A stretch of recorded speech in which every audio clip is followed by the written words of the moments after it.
What's up, guys? It's Tuesday afternoon. I think I said it was Wednesday in my last video, but it's actually Tuesday. And we're working on the Chevy Cruze. Alright, here's what's going on. I fitted a headlight, and I wanted to show you guys how to do this, but I was kind of fumbling through it myself, as I do every time. But we got a nice fit here. She's in there, and I know there's a lot of dust on that. That looks like a stupid large gap. Take a look at the passenger side. That's what you got. And we got our gappage between the headlight and the hood. And of course I got filler on this, but you know, we're riding about the same here. I used my dent puller, and I'm gonna be honest with you guys, I'm not an expert at fixing something like this that was folded under. When it impacted it, it punched the corner of the headlight and the fender and smashed everything this way and waved it over. And it pushed this down enough that it made a high spot up here, which I banged down with my, I had to borrow a shrinking hammer. One of these days I'll do a slapping file. I don't know what the hell I did with my shrinking hammer. Let's see. I got all my drawers open here. Here we go. This guy right here. So it's got like that serrated head on it. And you just start making light taps. And what I did is I took a block with some 180 on it here, and I just went across it, and you could immediately, after I tapped on this little high spot, I had a little bitty dimple in it. And I'm not going to try and pull a little bitty dimple out of a hood. This stuff is like paper mache. It was hard enough to try and pull this out. If you look, it's easier to see on this side, but this is roughly a level surface between the bottom and the top. It has a little convex to it. But what had happened is it took this edge and it folded it under, which pushed this way out and folded this way down. So upon folding this back up, I grabbed it with flat metal bending channel locks or vice grips, this kind right here, okay, with tape over the jaws so I didn't scratch anything, and I just rolled that back up. And in doing so, and I knew it was coming, it left me with a low spot in it all the way through here. So we used that guy with the, you can see the pin welder there. I messed around with this for the better part of an hour, pulling 95% of it out. Is it perfect? No. Should I be repairing a hood? No. I don't like to repair stuff like that. My skill set does not permit for it. And you know, hood's probably 300 bucks, but then you got to paint the inside and the outside, and you know, it's not like it was terrible damage. It's just one of those things, you know. I really don't like having body filler up near the edge of a hood. You know, you slam it, and well, the rest is history. But we like to have, you know, minimal amount of filler in there. So I'll go ahead and block this out. I want to show you guys this. Look at the passenger side. This car is an RS model, okay, and it has the rocker panel ground effect that goes all the way down, and there's trim clips that hold it on there, and there's two in that fender. Well, I called LKQ, and they sent me a fender with no holes in it, such as this one. This is the old one. Okay, it's got these two elongated holes in it here that the clips go in. They said they do not have one. They have one listing for the fender, and it doesn't have those holes. Now, it does have the hole in the bottom here for the splash shield and all the inner holes. Now you can argue with me and tell me I should have fixed this fender, but God's sakes, man. Here, it's KO'd up here. There's a bend in the middle of it. It's just a mess. So rather than mess with that, oh, and there's a dent back here and a dent right here.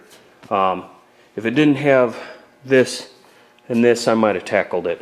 But for, you know, short money, you might as well buy a fender. So kind of, you know, upon installing this fender, you got to monkey and jockey and do all your stuff. Well, we got our fitment up, and then I set that panel up there, and it's really hard. Anybody who's ever drilled sheet metal, especially like 20 gauge sheet metal, it dimples it and it pulls it out when the drill bit bites and goes through. Okay, I have a punch, but it doesn't have a deep enough set to it, so I couldn't reach both the holes. And I was going to use that and then file the edges. So what I did was drill a hole in the center, and then I used, there you go, this mill bastard file. It's a round one, and just sit here and you work on the two round edges and get those, because they're not a round hole, it's like an oval. And I got a pair of dial calipers there, and I measured the other holes, and I made these just a touch bigger, maybe 10 thousandths. And you know, there's going to be paint that goes over this edge, but no, I slipped with the drill bit there. The ground effect covers it to up here, but I'll have to put some primer on that anyway, and I'll have to go over this whole fender and make sure it doesn't have any damage, but that's neither here nor there. I gotta do some tweaking too. That's bolted up tight. This damn fender doesn't want to suck all the way in. This corner is pretty tight, so I gotta move it maybe a 1/16 out. The other gap on the other side is much better, but it fits nice down here, so stamping a little bit off, again, doesn't really matter. It's covered. But I just wanted to kind of show you guys that. That's kind of a suck-ass sort of situation when you got one like that. Might have been an argument to try, oh, that felt awesome, try and save the old fender, but again, that thing was pretty KO'd. So I just wanted to give you guys kind of an update and show you where I'm at. I'm going to get this block down and try and get that fender and the bumper cover, which is over there, prepped and ready for taking care of that tomorrow. I'll, excuse me, block these and spot prime them. It's freezing rain today and the humidity is through the roof. I want to say, well, let's look at the clock here, not the clock, the thermometer with the humidity gauge on it. I've had the heat running in here and I got it down to 65%, so we're back down to 60 degrees.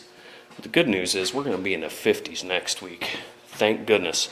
So we can get on the big white goblin here that's been hogging up my shop all winter, and they'll be happy to get it back, and I'll be happy to see it go. So we'll catch you guys hopefully tomorrow for a paint vid, and take care until then. See ya. Sorry, one more thing, just a little side note. This is the punch I was talking about. This is a Roper Whitney punch. This is the junior punch set. It's the smaller one. A buddy of mine moved into a house, and this was in the garage. And he asked me, well, among other tools, if I wanted it.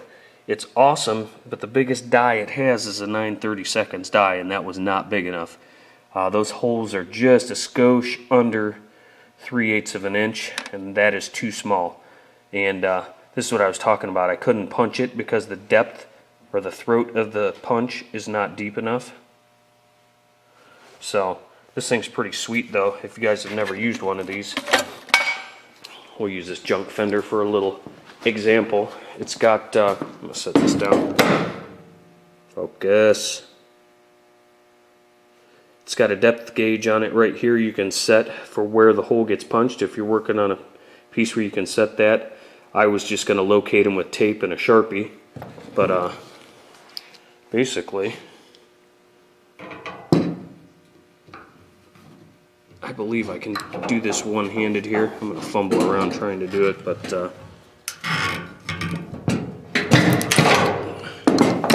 course the die isn't up far enough in it. There we go.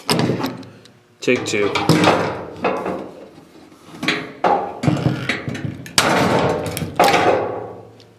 Punch a nice circular hole, but that wasn't big enough. So I punched both of those, just testing that punch out. That thing's pretty nice. That's probably a $100 bill right there. I haven't priced them, but they do make larger ones, and that would have been the tool to use because I would not have tore up on that metal. Alright, that's it guys. See you later.